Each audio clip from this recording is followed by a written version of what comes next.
Howdy y'all, welcome back to Luke's Homebrew. Today we are going over Downtime and its uses inside the campaign, especially for your players, and then also as a DM to really prepare for your players taking downtime. Because as I kind of see it, downtime in itself, if you give your players about 2 weeks to 4 weeks, it can theoretically count as a level up. And I don't mean that in the terms of, alright, they're level 5, now they go to level 6. You can do that, that's one option. But I'm talking about if they have side projects, let's say you have a gunslinger in the party, and they decide to use that month of downtime to start grinding away at going ahead and making a sniper rifle, a new set of handguns, well, that's literally upgrading their kit so much so that it's practically a level up, almost. So that's one thing you want to consider as a DM is just as you are allowing your players downtime, figure out how much you want to allow them. Be very cordial when they're trying to give you ideas. Let's say, stick with the gunslinger idea, and say that they wanted to go ahead and proceed to make a new gun, proceed to make extra guns in case their gun jams, and then they're just walking around with 6 guns strapped to their chest, just like the pirates in the olden days.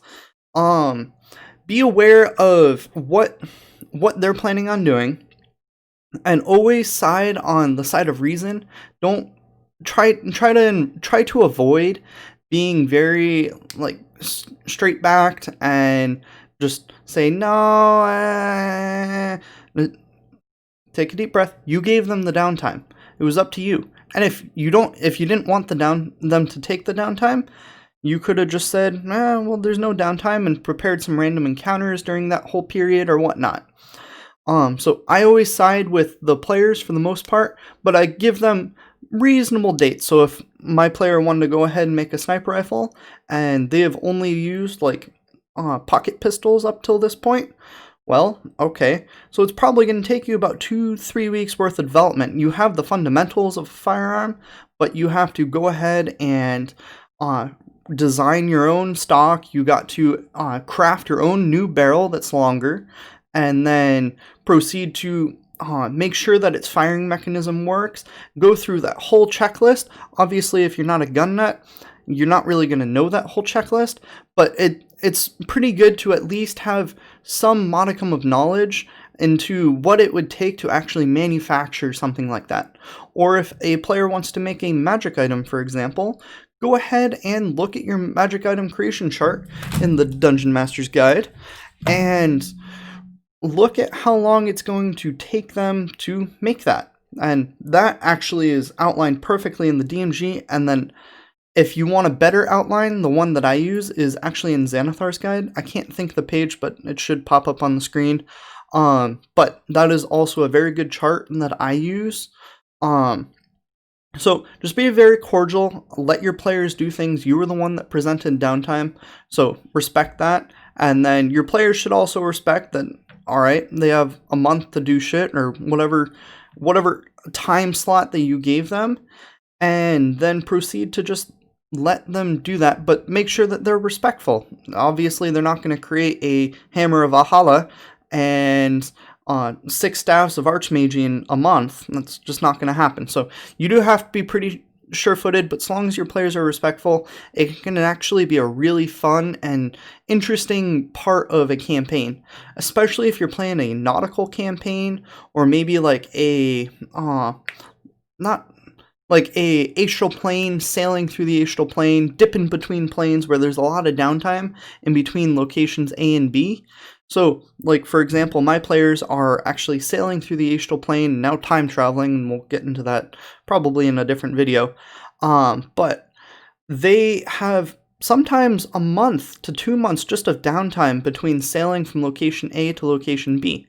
And I know that's okay because I was the one that prepped for them to go to location B, so I accounted for that. But here's a short list of things that you can... Maybe your players are a little timid and like didn't really expect the downtime, so they didn't really have plans.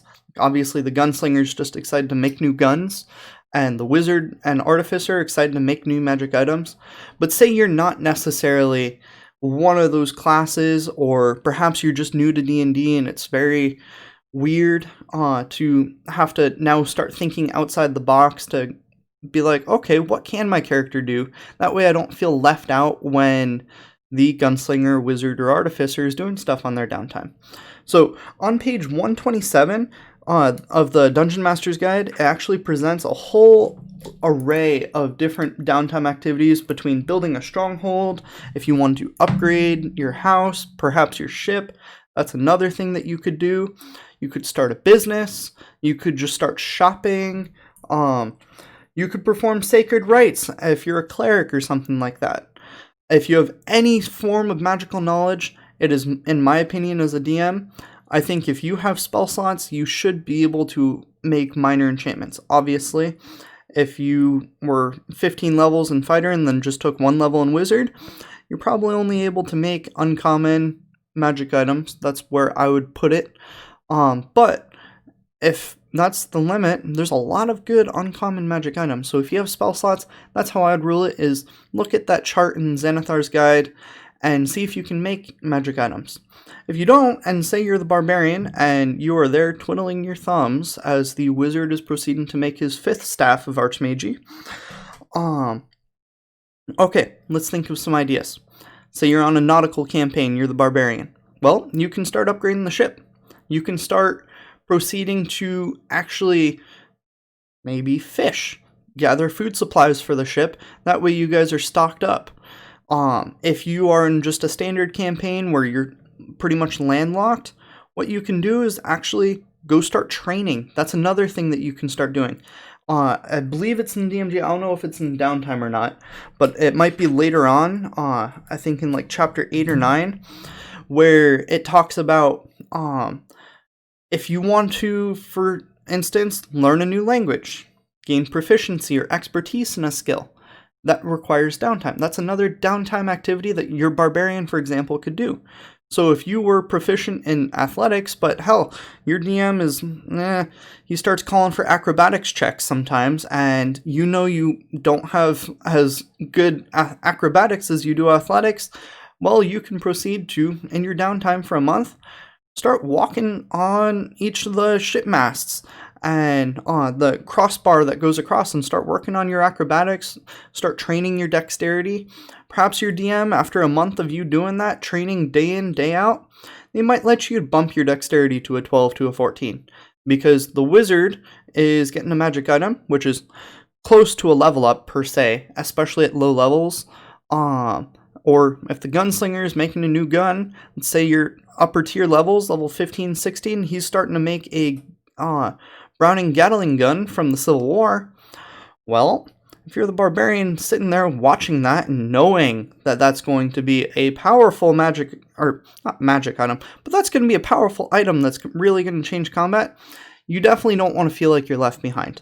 So I recommend, at least for like that barbarian in the party, start training. Otherwise, start doing like community service. See if you can talk to a DM about just like, maybe do like a short adventure. If they're up to it, maybe do like a one-on-one session where you go off and do your own thing, maybe kill a whole bunch of goblins to blow off steam, and then come back, and maybe if it was a big enough goblin tribe, the DM might level you up. Otherwise, that is another thing DM could do. If you took 6 months to a year of downtime, the DM might just ask y'all to level up, or y'all might just have to ask him. He might just be waiting.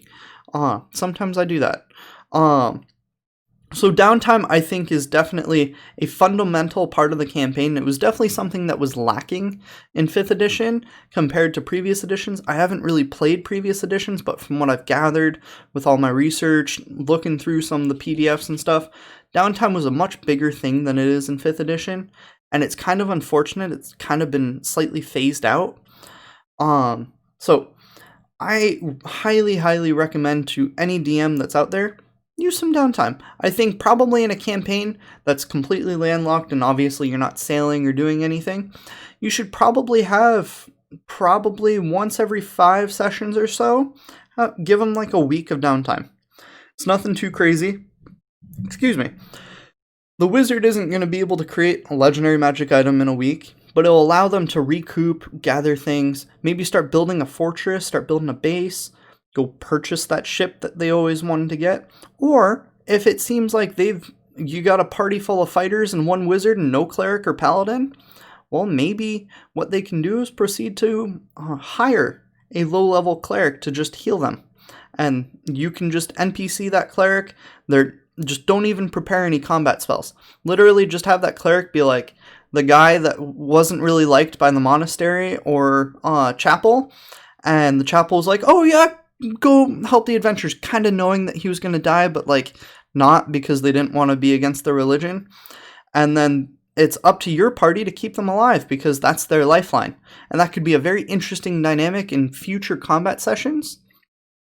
And just don't even turn him into a very big character in the party. Just have him be the coward that just stays away from the fight, that has 20 hit points, but can heal them if they're down. So these are just short ideas on how to kind of use downtime in your favor as a player, as a DM.